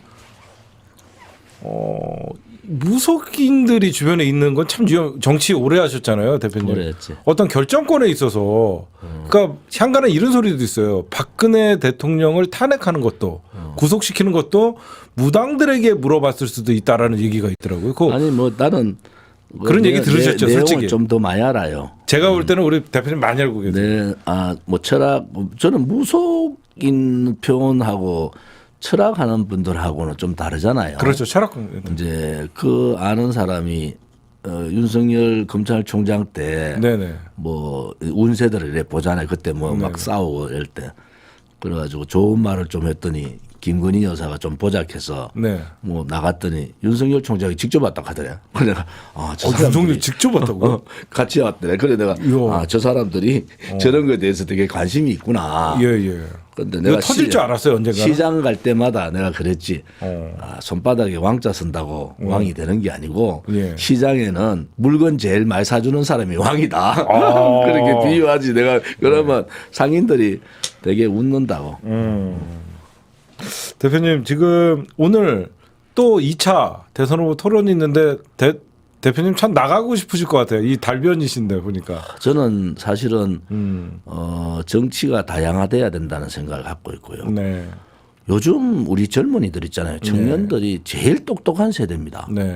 그리고 우리는 그때 제가 돼지띠니까 아무튼 어느 정도 공부하면 다 직장을 가질 수 있는 행복한 시대였어요. 그렇죠. 우리 때는. 개척 시대였죠. 지금은 정말 어려운 분들이다. 젊은 분들이. 전 세계에서 제일 똑똑한 젊은이들이 국가가 일자리를 못 만들어준다는 것은 대단히 잘못된 거다. 그래서 우리 입장에서는 이번에 이 어려운 시기가 정치 통합이 이제 없어진 그러한 시기가 아니냐. 두 번째는 성장이 멈춰버렸어요. 경제 성장. 그러니까 이제 소득주도 성장이라 나눠주기 그런 것보다는 포퓰리즘보다는 아무튼 경제를 성장시켜야지 캐파가 많이 늘어나잖아요. 일자리도. 예. 지금 4차 산업 막 하고 이러니까 일자리 줄 수밖에 없어요. 그렇죠. 그러면은 양질의 일자리를 만들어내야 되고 그것이 국가가 해야 될 일이라고요. 네. 그런데 정년 연장을 현대자동차에서 64세 하자고 하더라고. 그래서 내가 현대자동차 앞에 가가지고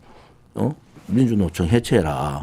당신들이 64세 하면은 현대자동차가 주동하면 다 이제 64세로 가면은 청년 일자리 반토막 난다. 그러면 청년들은 무슨 죄가 있냐고. 지금 태어난 청년들이 아르바이트 하락해서 국민들이 막 저 요구해가지고 스펙 사라면 스펙 쌓고 밤늦게까지 아르바이트 해가지고 그렇게 힘들게 공부를 했는 청년들이 일자리가 없다는 건 불행이잖아요. 그건 누가 책임져야 돼? 국가가 책임져야 되는 거야. 정치권이. 정치권에서 그걸 책임져야 되잖아요. 그래서 이제는 소득주도 성장 같은 그런 분배 중심의 경제 정책보다는 성장 중심의 경제 정책으로 턴을 해줘야 됩니다.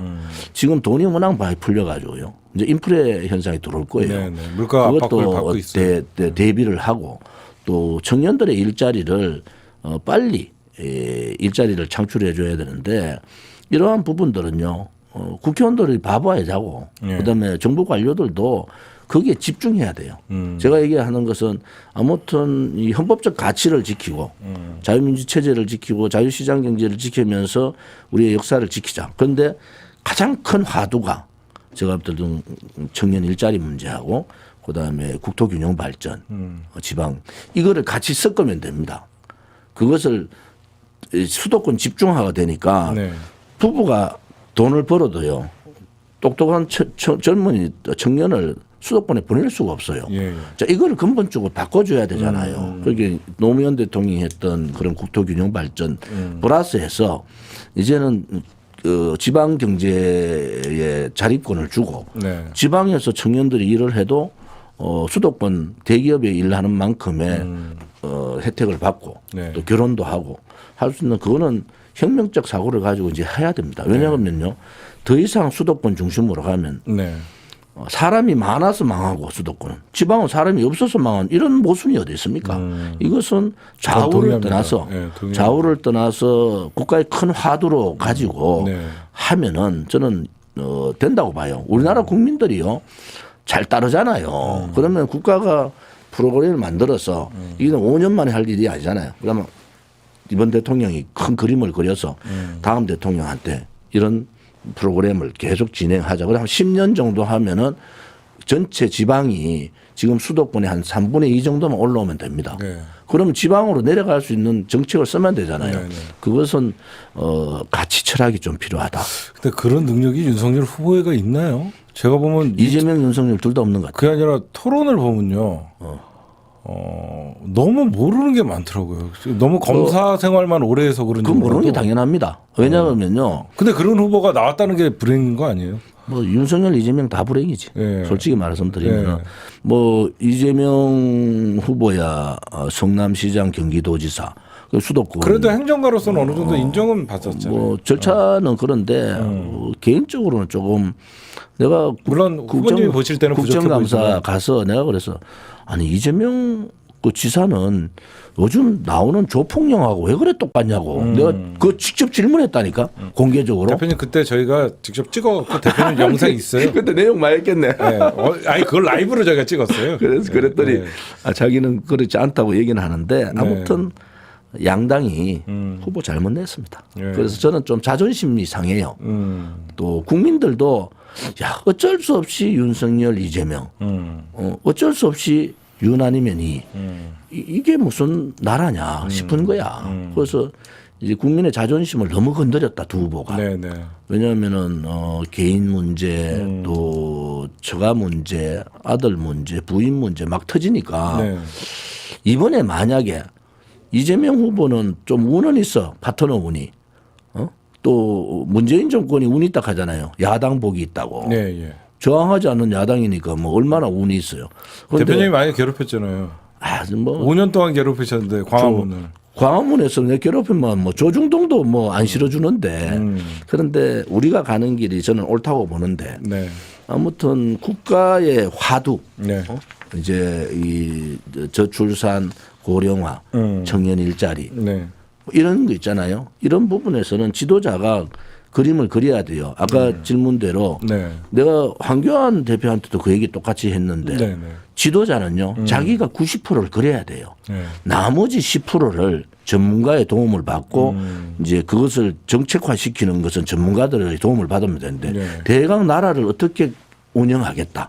앞으로 나라를 어떤 큰 과제를 가지고 풀어나가겠다 하는 그림을 자기가 그려야 되잖아요. 네. 아니 전부 다가 10%는 가지고 90%를 남한테 얘기 들으니까 그게 머리가 되겠어요. 그래서 국회의원을 출신들이 굉장히 혹은 행정가 출신들이 유리하다는 얘기가 네. 해본다고요. 저도 보세요. 노동이 초선 때. 환경노동이 간사했죠. 행안부 간사했죠. 예. 국토위 있었지. 예. 정무위, 국무총리실, 그다음 운영위, 정보위 다 해봤잖아요. 예. 그러니까 대강 무슨 하도가 나오면은 그림이 그려져요. 알죠. 야, 네. 이거는 이런 방법으로 좀 풀면 되겠다 이래야 되는데 어떤 게 문제가 있는지 전혀 모르는 사람들이 하면은 그래서 좀 제가 답답한 게 본인이 90% 그릴 수 있는 사람들이 꼭 필요하다. 예. 왜냐하면 워낙 대한민국이 이 풀어야 될 숙제가 너무 많잖아요. 네. 이 풀어야 될 숙제를 남의 얘기다만 자꾸 듣다 보면은 헷갈려요 나중에는. 네, 네. 자기가 무슨 생각하는지도 모른다고. 네. 그건 이제 국민의 불행이 되는 거지. 예. 우리 대표님 이번에 완주하신다 그러셨는데 목표가 몇 %입니까? 솔직히. 당선이지. 당선인은 우리 지지자들을 위해서 하는 거지만 그래도 지금 예. 현재 예. 제가 여러 번 얘기했는데 좌파 정권이 쉽게 정권 안 내놓습니다. 지금 또 다른 일이 또 터진다고요. 앞으로 그래서 또 어디서 터질까? 대표님 정보가 있으시는 건 김건희 씨한테 털어질 것 같아요. 아니면 그거는 뭐 터질 만큼 터졌는데 예. 아무튼 그냥 이렇게 예. 쉽게 넘어가지 않는다. 만약에 좌파가 정권 연장을 하겠다 확실하게 생기면은 몰라도 네. 그렇지 않고 뺏기겠다 싶을 때는 어떤 방법을 찾을 거다 이래 봐요. 네. 그래 되면은 사실은 오른쪽에 네. 후보는 나와 있는데 진짜 찍을 후보가 없는 상황이 온다고. 근데 윤석열의 오른쪽 후보는 맞아요?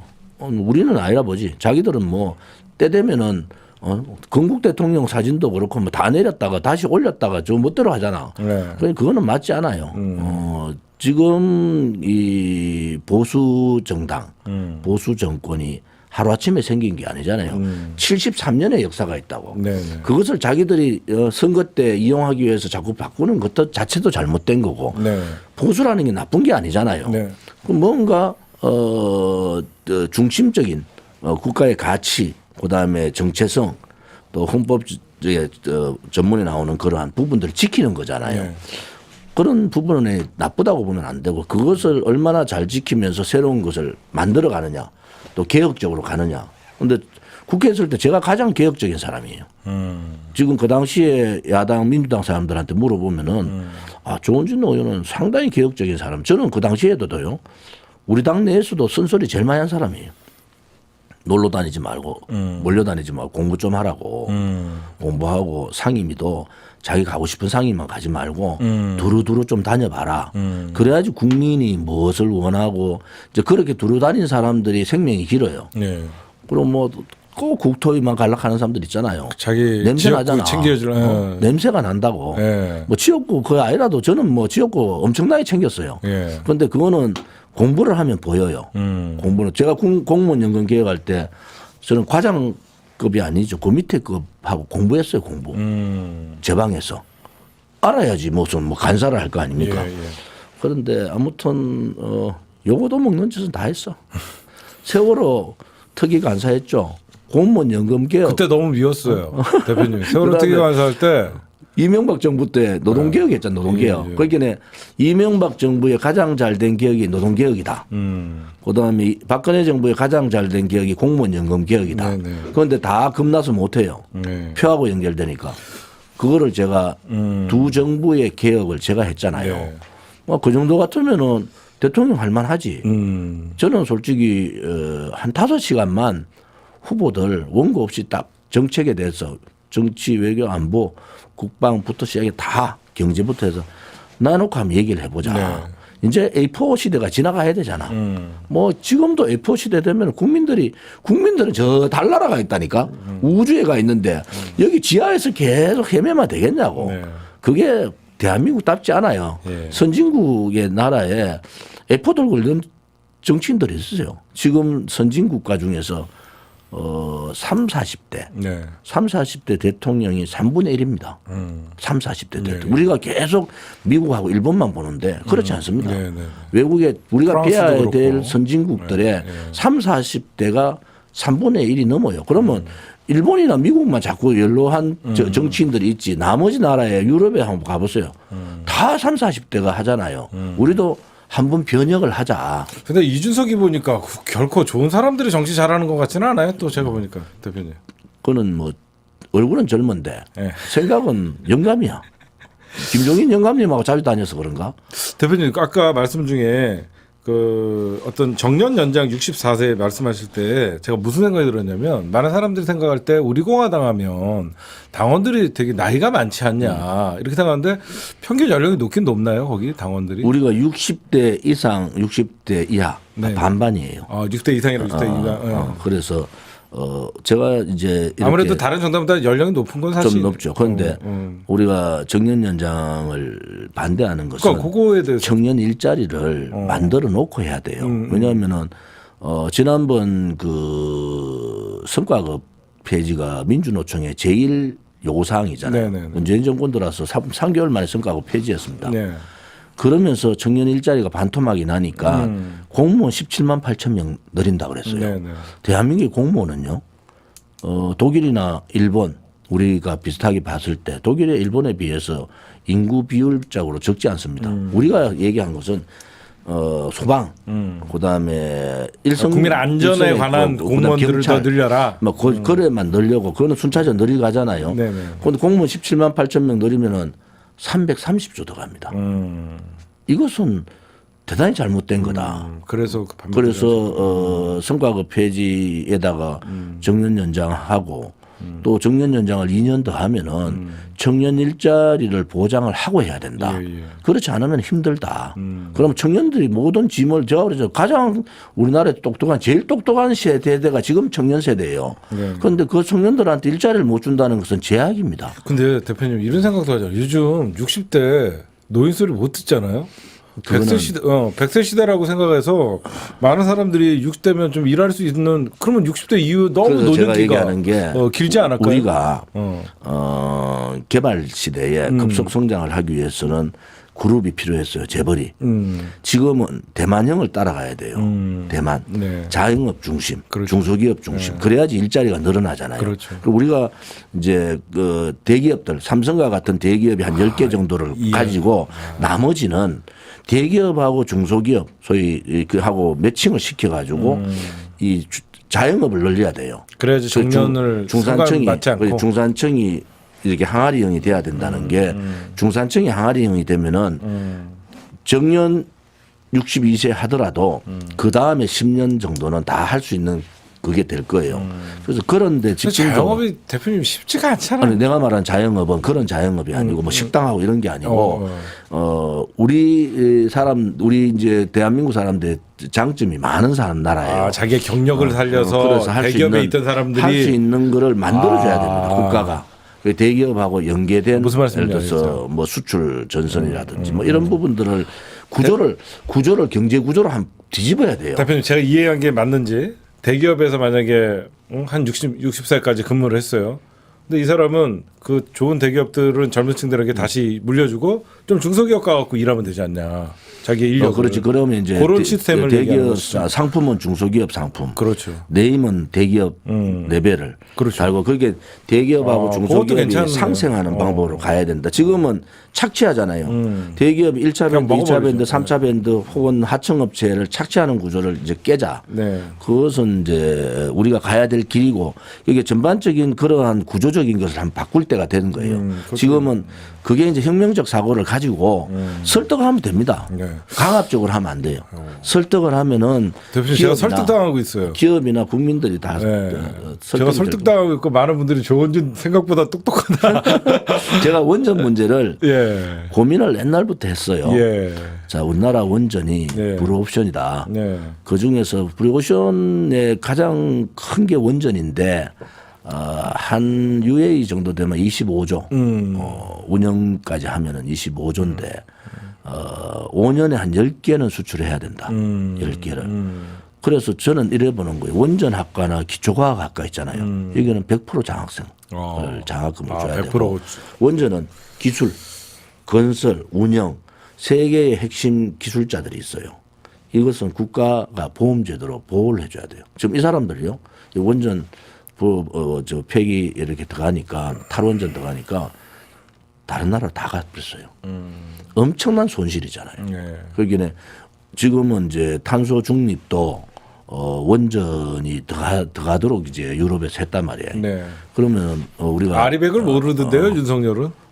아리백 자체를 모르겠지. 왜냐하면 그런 데 대해서 고민이 없지. 그래 이제 원전하고 반대되는 개념이라 보면 돼요. 네, 네. 새로운 재생 산업을 자원들을 가지고 이제 전기라 이런 게 쓰겠다 이런 그렇죠. 거잖아요. 네. 그러니까 거기에 원전이 포함되냐 안 되냐 갖고도 유럽에서도 굉장히 유럽이 이제 원전이 포함됐잖아요. 되는 바람에 이제 우리나라도 이제 그거 이제 역사적으로 네. 좀 그런 게 있으니까 독일이 안 할 뿐이지 다른 나라는 다 한단 말이에요.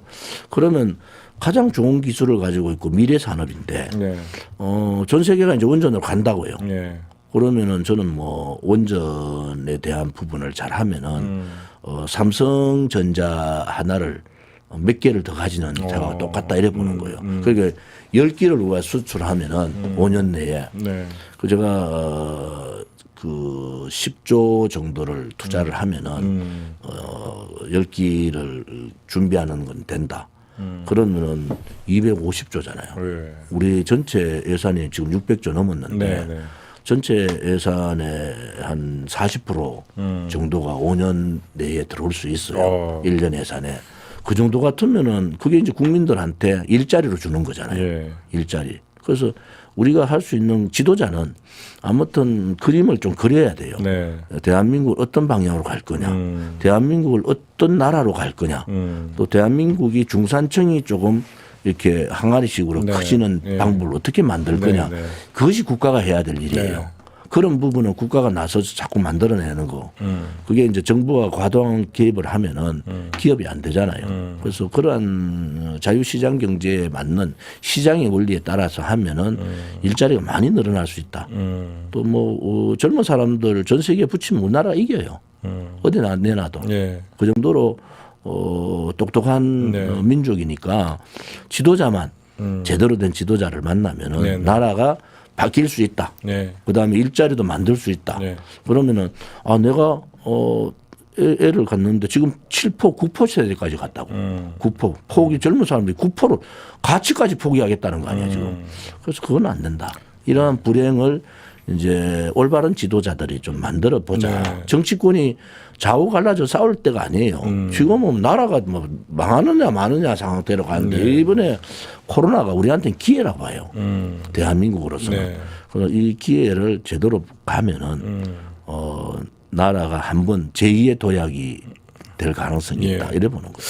예, 우리 대표님 뭐 경제적인 철학 뭐 많이 들었습니다. 뭐 물론 제가 반론할 것도 있었어요. 근데 오늘은 우리 대표님 어떻게 보면 대선 출정식에 버금가는 뭐 정치 경제 사회문에 골고루 말씀을 좀 저희가 잘 들었습니다. 어쨌거나 저희는 우리 조원진 대표님은 보수의 가치를 지금 지키고 계시고 서초동에서 저희가 만났지만 지금 오늘은 윤석열은 우리 양쪽 진영에서 사실 저희도 배신당했거든요. 윤석열한테. 우리 조원진 대표님도 보수들도 배신당했고 사실상 보수의 괴멸을 윤석열이가 시켰고 어쨌든 또 꼭 우리가 정치 이념을 떠나서 배신자들이 활개치고 그들이 이익을 위해서 정치권에 남아있는 사람들은 오래가지 못한다는 걸 좀 보여주고 싶습니다. 저는. 나는 뭐 오늘 대표님 말씀 윤석열보다는 이재명을 더 싫어해요. 네, 아니 그런 얘기를 듣고자 하는 게 아니라 뭐 누가 더 싫다 뭐 그런 아무튼 저희가 중요한 게 아니라 저는 오늘 조은진 국민들이 이런 거잖아요. 대한민국이 굉장히 위기의 상황이다. 이제 인플레이션 그다음에 이제 환율 문제 네. 막 터집니다. 이게 이제 코로나 포스트 코로나가 되면은. 여기에 대비를 잘하면은 진짜 대한민국이 7대 강국으로 갈 수 있어요. 네. 여기 지금의 5년의 지도자는 굉장히 현명해야 돼요. 네. 그러고 그림을 그려서 밀어붙일 때는 밀어붙이고 또 국민들 동의를 구할 때는 동의 구하고 정치권하고 계속 저는 뭐 여당 할 때도 야당하고 계속 대화했거든요. 네. 그런 대화를 하면서 또 국민들의 마음을 읽어가고 정치권하고 새로운 대한민국을 만들어 가면은 저는 대한민국이 제2의 도약의 시대가 된다. 그게 되면은 이제 7대 강국으로 들어가는 겁니다. 좀 희망을 가져야지. 예, 우리 대표님이랑 저랑 얘기하다 보니까 공통점도 많고 그렇죠. 다른 점도 있지만 저거는 똑같은 것 같아요. 반윤연대. 저희 같이 손잡고 반윤연대만 하는 것 같아요. 뭐 여야를 떠나서 누가 당선되는 걸 떠나서 뭐 반윤연대, 뭐 반문연대. 예, 이번에는 우리 시민들끼리 민초들끼리 이런 거 좀 싫어해요. 저는 반윤연대 우리 조은진 대표님 오늘 어쨌든 배신자들은 대가를 치르더라고요. 나중에 어쨌든 우리 대표님 이제 선거 얼마 안 남았는데 다시 한번 나중에 네. 그렇죠. 뭐 불러주세요. 언제든지 제가. 한 번씩 나와갖고 이슈가 많이 있을 때 우리 대표님도 많이 꼭 완주하시고요. 네. 꼭 우리 아마 완주 못하면 공화당 지지자들이 가만두지 않을 것 같아요. 우리 당원들이 좋은지 그만두라 할 거야. 예, 제가 볼 때는 그랬어요. 나중에 마지막으로 우리 박근혜 대통령께서 메시지가 지금 뭐 나온다고 하는데 아까 퇴원하시면 뭐 한다는데 박근혜 대통령의 대충 지금 뭐 심정은 어떤지 좀 들어볼 수 있을까요? 좀 우리가 뭐 대통령께서 말씀하시는 데 대해서 제가 뭐 이런저런 사족을 다는 건 옳지 않고요. 많이 화가 나 계세요? 아니면 좀 많이 여러 가지 내려놓으시는 고민을 하시고 있다. 저는 그게 이제 느껴지거든요. 국민들한테 여러 가지로 말씀하실 것도 많고 또 아무튼 지도자로서 국민들한테 많은 아픔을 준 것도 맞잖아요. 물론 그게 이제 불법 불의에 의해서 그래 됐다 하지만은. 네. 그래서 대통령께서 진솔한 말씀을 하실 거다. 그것이 정치적인 메시지를 어떻게 담을 거냐 말 거냐는 그분께서 대통령의 뜻이겠다. 만약에 그 메시지가 만약에 어떻게 정치적인 메시지가 담기면 파장도 있을 수 있겠네요. 거기 만약에 우리 공화당의 조은진 대표만큼은 저를 지켰습니다. 이 말 한마디는 조은진 대표님이 가장 듣고 싶어하는 말이 아닐까. 뭐 자유우파 국민들이 그동안 박근혜 대통령의 죄가 없다는 것을 저희들은 뭐 정말 처절하게 투쟁하고 싸웠잖아요. 그 과정에서 돌아가신 분도 많아요. 네. 그래서 제가 내용을 다 알기 때문에 네. 함부로 네. 행동을 못 합니다. 대표님이 어떻게 방송을 하다 보니까 이 시간이 원래 1시간이었는데 시청자가 줄지가 않아요. 시청자가 15,000만 뭐 여기까지 나중에 보면 몇십만 이게 볼 것 같은데 어쨌든 저희가 처음 시도했습니다. 극과 극 좌우 합작 방송. 어쨌든 대표님 괜찮습니다. 오늘 좋은 말씀 감사드리고요. 네. 우리 똑같은 대한민국 사랑하는 국민들이고 윤석열 싫어하는 거는 공통이 아닌가 생각합니다. 일단은 어떤 관점은 다르지만 우리 나머지 우리 좌우 합작 방송 진보와 보수 다 보고 있는데 중도도 보고 있습니다. 우리 대표님 한 말씀 해주시고 오늘 방송 마치도록 하겠습니다. 그 사상의 개념은 서로 다를 수가 있어요. 네, 이념은 서로 다를 수가 있는데 하나 다 대한민국 국민이다. 그리고 대한민국의 현재 미래를 걱정하는 분들 아닙니까? 네. 국민들께서 이제 정당 보고 가는 시기는 끝났어요. 네. 인물 보고도 가지 네. 마라. 네. 그러면은 다양한 국민들의 목소리가 정치권에 전달이 돼야 되려면은 우리 공화당 같은 정당이 있어야 됩니다. 예. 뭐 왼쪽에 정의당이 있으면 오른쪽에는 우리 공화당이 있다. 네. 그것을 저희들은 바라고 있고 네. 국민들께서 현명한 판단을 하시리라. 네. 그렇게 믿고 조은진은 끝까지 갑니다. 대표님 오늘 어떻게 보면 대표님들이 늘 불렀던 좌파 빨기 방송에 들어와갖고 저를 만나봤는데 생각보다 다르죠. 잘생겼네. 그런 걸 떠나서 저희 예의도 되게 바르고 그렇죠. 느낌 아니, 어떠셨어요? 뭐 보니까 예. 여기가 국계본인가? 개국본이요. 개국본인가? 예. 개국본은 빨간데 그 약간 새빨갛잖아. 네. 그런데 우리는 뭐 네. 아무튼 제가 이게 이제 우리 단바 색깔은 무슨 자, 의미예요? 이거는 이제 희망. 이게 녹색? 새싹이잖아. 새싹 색깔인데 부활, 희망 뭐 그런 국민의당인 줄 알았어요. 아까 국민의당은 녹색이랑 비슷해요. 국민의당은 주황색이 주황색. 바꿨구나 걔네가. 처음에. 주황색. 우리는 이제 이 색깔을 당색으로 정한 것이 예. 국민들에게 희망을 드리자. 예. 그리고 제2의 대한민국을 부활시키자. 네. 또 박근혜 대통령이 또 지도자로서 부활되는 그날 또 대한민국다운 대한민국이 안 되느냐 그런 생각을 갖고 있습니다. 네, 그래도 색깔 괜찮죠? 네, 산뜻하고 뭐 앞으로 이제 선거가 봄에 치러지니까 좋아 보이고 어쨌든 우리 문재인 대통령이 박근혜 대통령 사면한 것도 저도 찬성을 했던 사람이고요. 박근혜 대통령 빨리 건강 회복하시고 다시 우리 공화당 우리 당원들에게 좋은 말씀 해주시길 바랍니다. 우리 1호 당으로 모시려고 1호 당원으로 또 대기하고 있습니다. 난리 나겠네요 또. 예, 그 다 언젠가는 우리 조원진 대표님이 그래도 가치는 인정받지 않을까 생각합니다. 고맙습니다. 오늘 출연해 주셔서 대표님 고맙습니다. 감사합니다. 고맙습니다.